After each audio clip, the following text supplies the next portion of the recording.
सन 1494 ईस्वी में तुर्कमान कबीले से आए कारा के सुल्तान कुली को बहमनी सुल्तान मोहम्मद शाह लश्करी ने सिर्फ कुतुबुल मुल्क का ओहदा ही नहीं दिया, तेलंगाना का तरफदार भी बना दिया, गोलकुंडा की जागीरदारी भी दे दी। सुल्तान कुली एक बहादुर सैनिक था, योग्य शासक था, कुशल भवन निर्माता था। ईरान के हमादान से ऊंची मीनार, बड़े दरवाजों की तस्वीर मन में बसाए हुए हिंदुस्तान आया था, एक चट्टानी इरादे के साथ, और उसी की झलक देखने को मिलती है गोलकुंडा के विराट किले में। यहाँ का हीरा बाजार दुनिया भर में मशहूर हो गया। गोलकुंडा की बाहरी दीवार का मुख्य प्रवेश द्वार, अंदर रिहायशी इलाका भी है और किला भी। पुराना नाम नहीं मालूम। औरंगजेब ने 1687 ईस्वी में दिया नया नाम, फतेह दरवाजा। मुख्य द्वार तक पहुंचने के लिए दो बाहों के घेरों के बीच से होकर गुजरना पड़ता था। ऊपर निगरानी के लिए रहते थे पहरेदार। बाहरी दीवार का घेरा 6 किलोमीटर, 87 बुर्ज, 8 दरवाजे। गोलकुंडा का किला चारों ओर से ऊंची दीवार से घिरा हुआ है। अंदर जाने के लिए है यही एक दरवाजा, बाला हिस्सार दरवाजा। दरवाजे की ऊंचाई जितनी मेहराब की ऊंचाई नहीं है। ऊपर पट्टी पर शेर भी है, शेरनी भी, मोर भी है, मोरनी भी, सुरक्षा और समृद्धि के प्रतीक। बाला हिस्सार के इस मुख्य दरवाजे के सामने की ये हिफाजती दीवार औरंगजेब की बनवाई हुई है। दरवाजे से अंदर जाने पर है एक दालान, सुरक्षा भी, स्वागत भी। इस लंबे दालान के बाद है ये चौड़ा बरामदा। ये इब्राहिम कुतुब शाह का बनवाया हुआ है।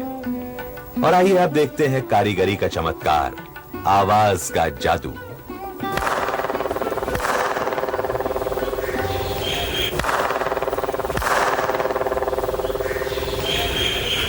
आवाज का ये इशारा 435 फीट दूर उस बारादरी पर साफ साफ सुना जा सकता है।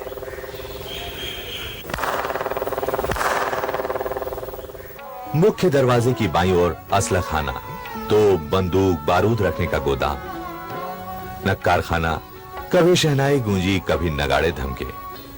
आइए अब बारादरी की ओर चलें। सामने कचहरी और दोनों ओर पहरेदार। इस दुर्ग को बनाने के लिए पहाड़ के पत्थरों को काटा नहीं गया।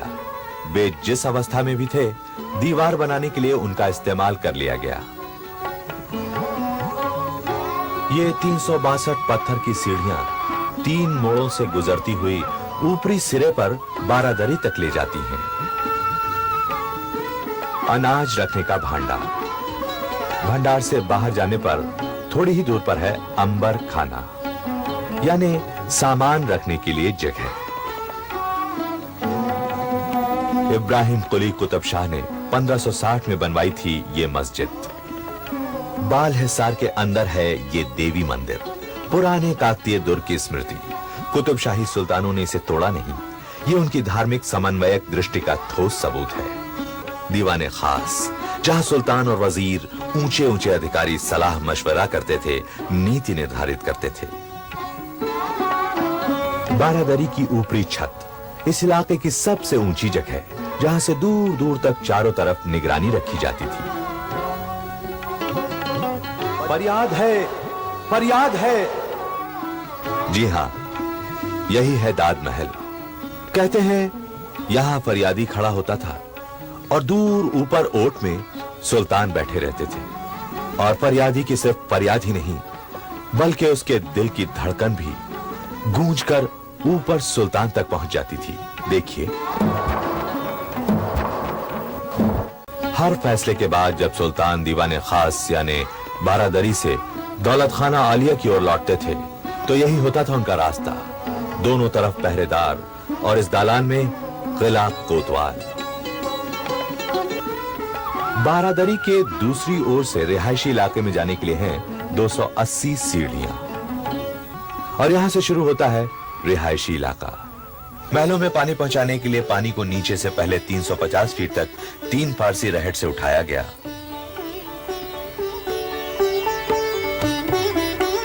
फिर मिट्टी के पाइपों से हर मंजिल पर पानी मुहैया करा दिया गया।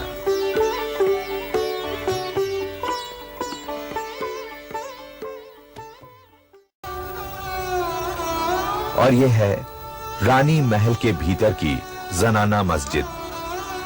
हरम में रहने वाली बेगमों शहजादियों के लिए छत पर यह खूबसूरत बागीचा बनवाया गया था।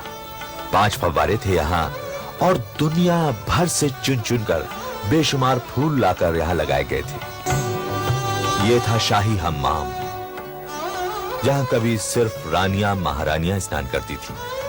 और ये थे मिट्टी के बने 2 पाइप, जिनके जरिए गर्म पानी और ठंडा पानी इस हौज में आकर मिल जाता था। नहाने का पानी इस रास्ते से होता हुआ बाहर निकल जाता था। यानी ये था तुर्की हम्माम। सिंगार कोठा, मेहंदी, काजल, संदल, मिस्सी और खुशबूदार तेल की मिली जुली खुशबू फजाओं में बिखरी रहती थी। बेग में यहां साज सिंगार करती थी। कभी इसे रानी महल कहा गया, कभी रंग महल। हरम था, हजारों बेग में शहजादियां रहती थी यहां। बेशकीमती लिबास थे, जेवर थे, लजीज खाने थे। यह है खिलवत, सुल्तान का ख्वाबगाह। यहां सुल्तान और कोई नहीं, सिर्फ सुल्तान रहते थे।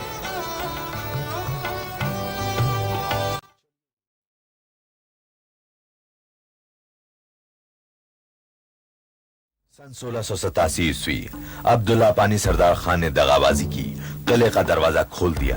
औरंगजेब किले के अंदर आने में कामयाब हो गया। तानाशाह बंदी बनाकर दौलताबाद के किले में भेज दिया गया। पुरखों की कब्रों के बगल में तानाशाह को दफन भी नसीब नहीं हुआ। हालांकि राजधानी हैदराबाद चली गई थी, पर सभी सुल्तान आखिरी पड़ाव के लिए यहीं लाए जाते रहे।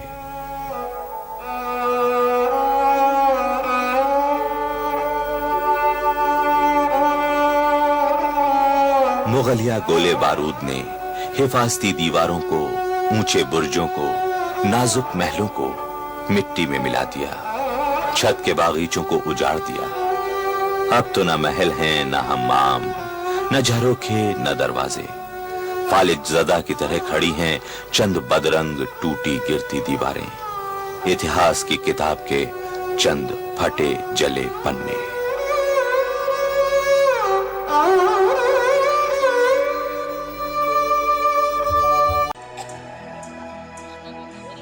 एक गुलशन था जलवानुमा इस जगह, रंगो जिसकी दुनिया में मशहूर थी। एक गुलशन था जलवानुमा इस जगह, रंगो जिसकी दुनिया में मशहूर थी। बेगमों की हंसी गूंजती थी यहाँ, शाह की शान शौकत भरपूर थी। ताज की शक्ल में जब तलक ये किला, गोल घूंडा की अजमत करेगा बयां, मिट सकेगी नहीं शान मुल्के तकन, मिट सकेगा नहीं उसका कोई निशान। एक गुलशन था जलवानुमा इस जगह, रंगो जिसकी दुनिया में मशहूर